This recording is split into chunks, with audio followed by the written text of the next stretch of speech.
Bonjour Clarisse Massé, bienvenue. Bonjour. Vous êtes donc responsable de la mesure à l'Institut de l'économie positive qu'il faut présenter pour démarrer. C'est quoi cet institut? Alors c'est un institut qui a été cofondé par Jacques Attali et par Audrey Tcherkov. Ouais. Et nous sommes à la fois un think tank et un do tank. C'est-à-dire que nous passons à l'action concrète. Nous avons notamment développé des outils de mesure pour aider tous les acteurs de la société, acteurs publics et acteurs privés, à s'engager concrètement en faveur d'une transition positive. Donc nous travaillons beaucoup avec le monde du secteur privé, les entreprises, et aussi avec le monde du secteur public. Ça veut dire quoi? Des gouvernements, des institutions? Exactement, avec les villes, les départements, les Ouais. régions et aussi avec les gouvernements. Et puis, à côté de ces missions d'accompagnement, nous avons aussi créé tout un pôle qui est dédié à de la R&D, avec la publication d'études et de rapports. Et en effet, nous avons publié début décembre notre nouvelle étude, le baromètre de la positivité des entreprises du CAC 40. Oui, qu'on va détailler ensemble. Mais juste, c'est quoi pour vous l'économie positive? Ça veut dire quoi? Parce qu'ici, on parle d'impact, c'est la décarbonation, c'est la RSE, donc responsabilité sociale, sociétale, environnementale. Tout ça, ça rentre dans ce que vous appelez l'économie positive? Exactement. L'économie positive, c'est prendre en compte la durabilité à 3 niveaux. La durabilité sociale, la durabilité écologique et la durabilité économique.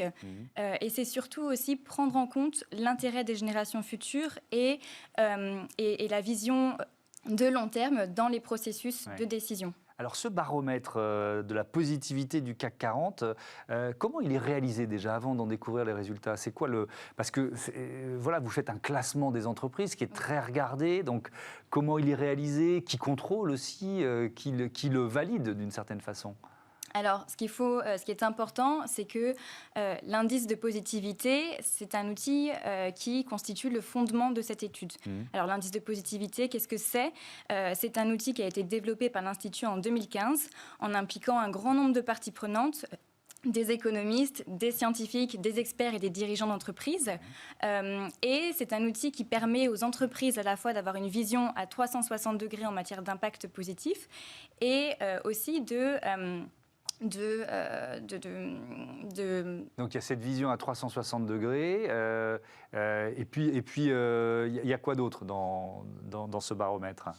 Et il y a cette vision de 360 degrés et surtout ça leur permet d'évaluer leur capacité à prendre en compte, comme je vous le disais, leur capacité à intégrer le long terme dans les processus de décision. D'accord, donc ça c'est votre outil de départ qui repose sur les chiffres donnés par les entreprises, c'est ça? C'est un outil qui est composé de plusieurs indicateurs qui se répartissent dans 5 dimensions. Et grâce à cet outil, nous avons évalué la positivité des entreprises. Donc concrètement, ça permet de donner une note sur 100 à chaque entreprise du CAC 40 de manière à refléter leur niveau de positivité. Alors ce baromètre de la positivité, les 5 premiers, on va les découvrir ensemble, c'est Kering, ensuite Schneider Electric, Orange, Michelin et la Société Générale. Alors déjà sur ce top 5, qu'est-ce qui change dans ce classement?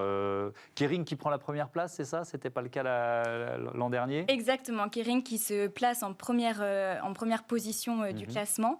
Mais ce qu'on observe surtout, c'est que la majorité des entreprises arrivent à progresser cette année et c'est vraiment un signal positif très fort, d'autant plus dans un contexte de crise sanitaire.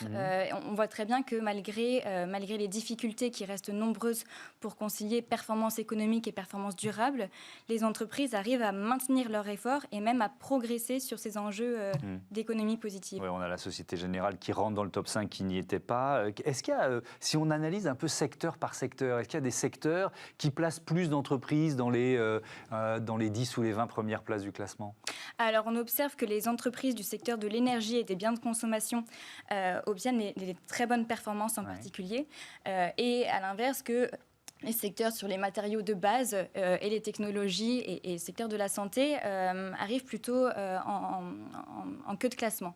Comment ça s'explique, ça? Alors, c'est compliqué, c'est difficile d'en tirer des conclusions parce qu'on est sur un échantillon de 40 entreprises, le CAC 40, et donc que le nombre d'entreprises par secteur d'activité est très peu élevé, de sorte qu'il est compliqué d'en tirer des conclusions. Oui, des conclusions générales sur tout un secteur, bien compris.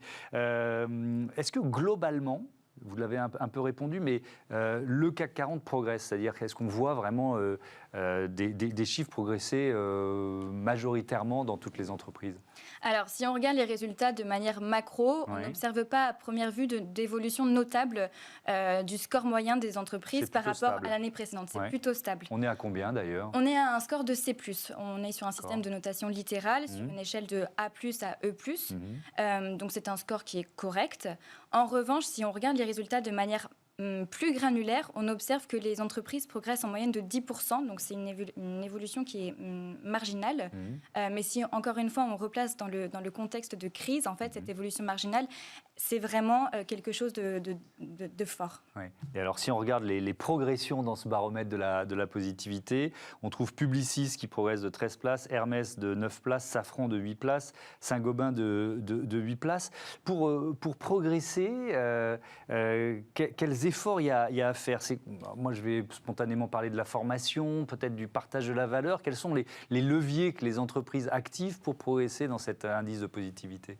Alors, ils sont plusieurs. Le premier, c'est ce qui a trait aux conditions de travail et à l'engagement des collaborateurs. Ouais.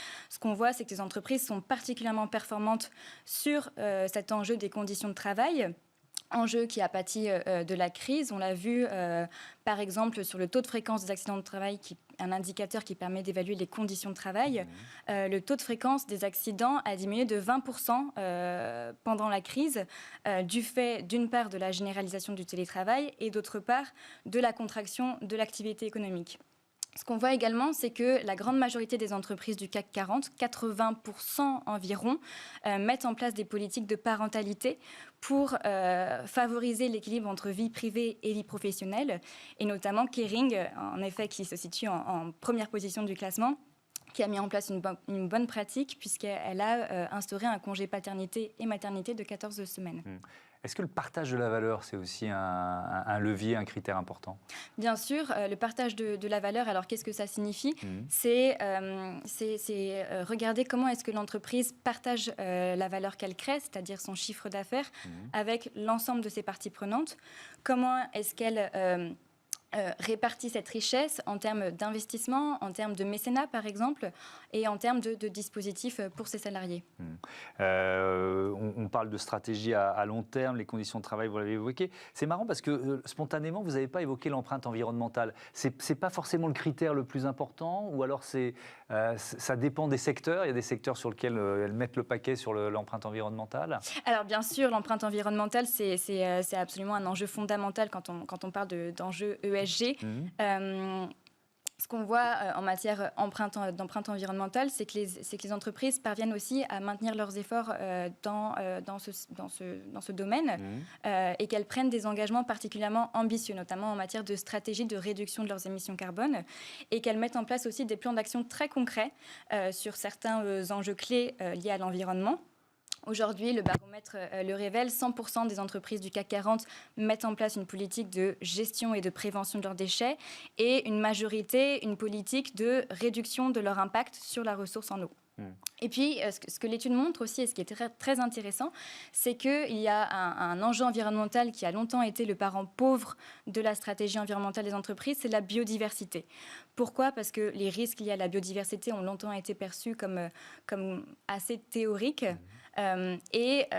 Récemment, il y a vraiment une prise de conscience de la nécessité de préserver et de restaurer la biodiversité. Là encore, on voit que c'est vraiment un mouvement vers le haut, puisque 40% des entreprises du CAC 40 mènent des études pour évaluer leur impact, l'impact de leurs activités sur la biodiversité.